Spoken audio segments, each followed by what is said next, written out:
السلام علیکم خالد خان، آپ دوستوں کی خدمت میں حاضر ہوں۔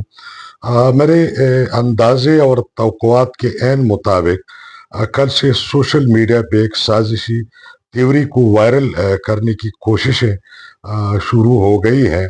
آ، ہمارے خیبر پختونخوا میں جو حالیہ سیلاب آئے ہوئے ہیں اس کے حوالے سے اس سازشی تیوری پہ بات شروع ہو گئی ہے کہ یہ امریکن ہارپ ٹیکنالوجی کے ذریعے مصنوعی طور پر برپا کیے گئے آفات اور سیلاب ہے، جس میں پاکستان کی ریاست یا حکومت امریکیوں کے ساتھ مکمل طور پر ملی ہوئی ہے۔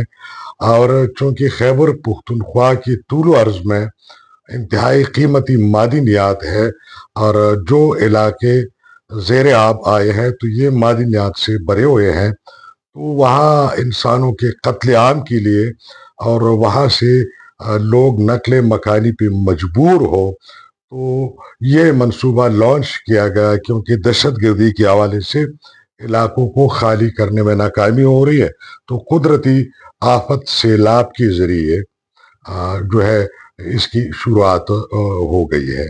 آ، جہاں تک میں نے اس پہ تحقیق کی تو پتہ چلا کہ ایک مخصوص سیاسی جماعت کے جو لوگ ہیں، ایک پولیٹیکل پارٹی کے لوگ ہیں اس سے وابستہ، ان کی طرف سے یہ پروپیگنڈا انیشیٹ ہوا ہے، اور ان کا ساتھ پھر ایک اور سیاسی جماعت بھی ان سے وابستہ لوگ دے رہے ہیں۔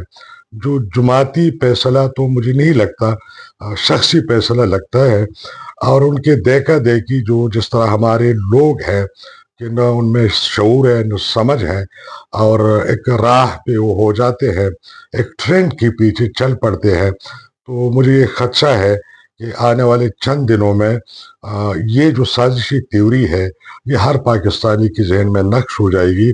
اس سے قبل اس زہر کا تریاک میں کرنا چاہ رہا ہوں، یہ جو سازش ہے اس کا توڑ کرنا میں چاہ رہا ہوں۔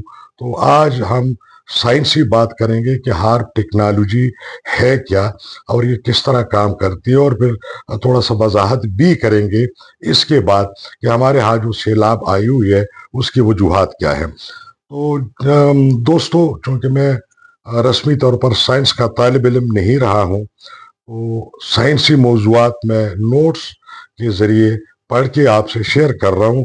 تو اس کے لیے پیشگی معذرت کہ اگر کوئی لفظ مجھ سے غلط ادا ہو جائے یا اگر تھوڑا سختہ آ جائے، تو یہ جو نوٹس میں نے بنائے ہیں اس کا عنوان ہے ہارپ ٹیکنالوجی ایک مکمل جائزہ۔ ہارپ کیا ہے؟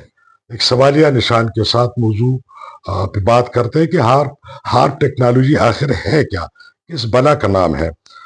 ہارپ ایبریویشن ہے high frequency active auroral research program, ایک امریکی تحقیقی منصوبہ تھا جو 1993 میں الاسکا میں شروع ہوا۔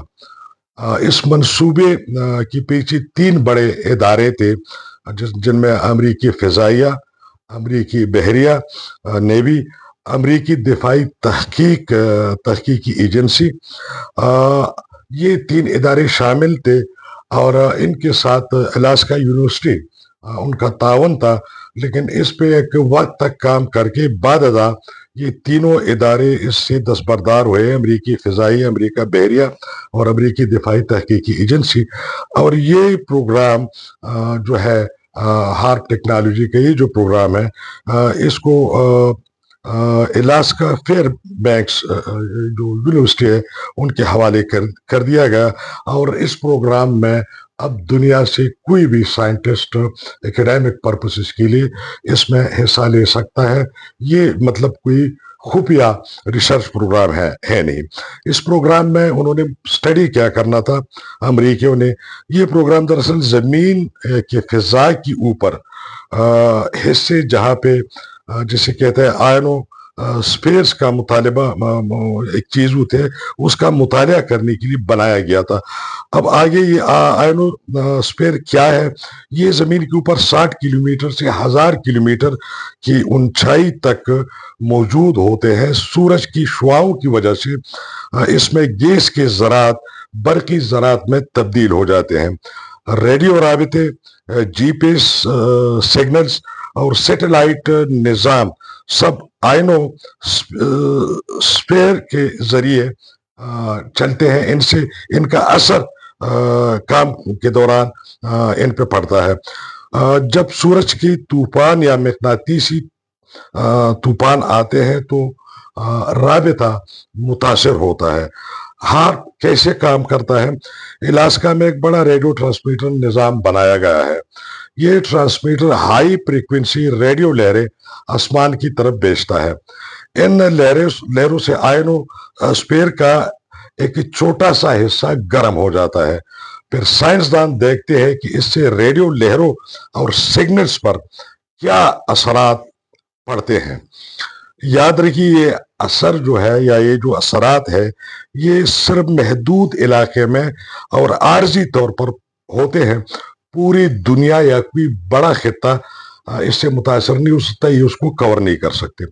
سائنسی مقاصد اس کے کیا تھے؟ ریڈیو رابطوں کو بہتر بنانا، خاص طور پر ابدوزوں سے رابطہ، نیویگیشن نظام کو درست کرنا، سیٹلائٹ اور جی پی ایس پر سورج کی طوفانی اثرات کو سمجھنا، شمالی روشنی جیسے مظاہر کا مطالعہ کرنا، زمین کی اوپر والی تہوں پر سائنسی تحقیق. سازشی تھیوریاں جو اس بارے میں دنیا میں مشہور ہیں وہ کیا ہے؟ کہا جاتا ہے کہ ہارپ کے بارے میں دنیا میں بہت سی کہانیاں چلتی ہیں. تو کہا جاتا ہے موسم کو کنٹرول کر سکتا ہے، یعنی بارشیں، سیلاب، خشک سالی، طوفان وغیرہ ہارپ ٹیکنالوجی کے ذریعے برپا کیے جا سکتے ہیں. زلزلے اور آتش فشاں پاڑ سکتا ہے. ہارپ ٹیکنالوجی میں طاقت ہے اتنی. یہ ذہنوں پر اثر انداز ہو کے ذہنوں کو قابو میں لاتا ہے، ذہنوں کو کنٹرول کرتا ہے.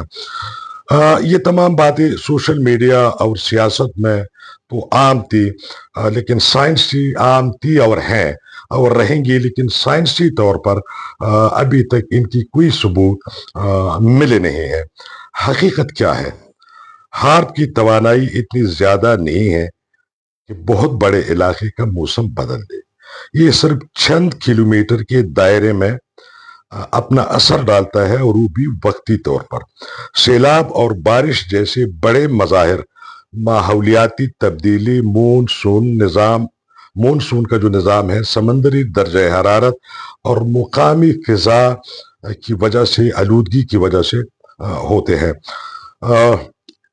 اس پروگرام کو، ہارپ کو 2014 میں باضابطہ طور پر بند کر دیا گیا، اور 2015 میں اس کو یونیورسٹی آف الاسکا کے حوالے کر دیا گیا، جو اب زیادہ تر علمی اور تحقیقی کام کے لیے استعمال ہو رہا ہے.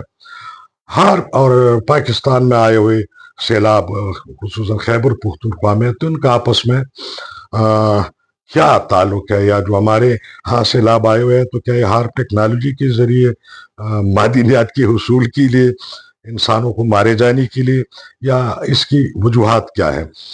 سوشل میڈیا پر اکثر جو میں نے کہا دعویٰ کیا جاتا ہے کہ پاکستان کے سیلاب ہارپ سے کروائے گئے ہیں تاکہ علاقے خالی ہوں اور معدنیات پر قبضہ ہو.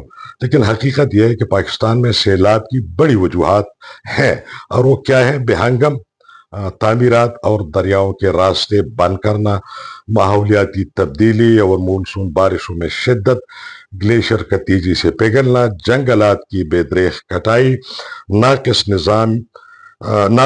ڈیم نظام اور نکاسی آب کی ناکامی، زیادہ آبادی اور ناقص منصوبہ بندی، نئی شجرکاری نہ کرنا، جنگلات کی غیر قانونی کٹائی، اور نالائقی حکومت اور بیوروکریسی کے لیول پہ جو ماحولیاتی تبدیلی اور اس طرح کی علوم کو سمجھتے نہیں.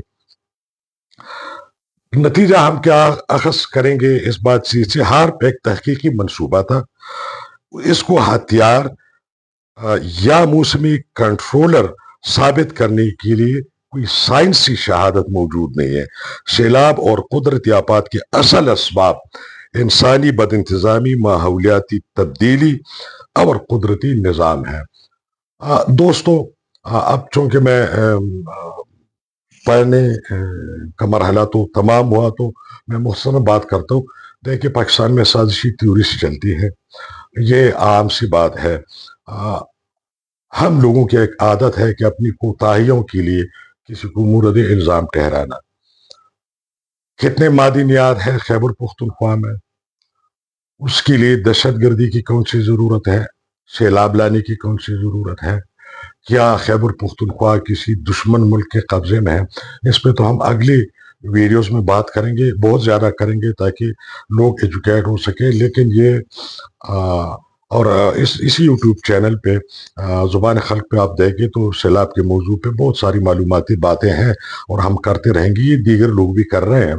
تو خدا را یہ قدرتی آفت ہے، وجہ اور انسانی المیہ ہے، اور وجہ اس کی یہ ہے کہ ہم نے ماحولیات کو تباہ کر دیا ہے. ہم نے فطرت میں، نظام قدرت میں بے تحاشا مداخلتی کی ہے. ہماری اپنی بدعمالیاں ہے جو یہ نتائج اس کے سامنے آ رہے ہیں. ہارڈ ٹیکنالوجی، مصنوعی بارش، امریکی سازش اور پاکستانی حکومت کا گٹھ جوڑ اور مادی نہت والی کہانی جو ہے، پتہ نہیں یہ لوگ پاگل ہے یا لوگ نشہ کر کے سوشل میڈیا استعمال کرتے ہیں. اجازت چاہوں گا. اللہ حافظ.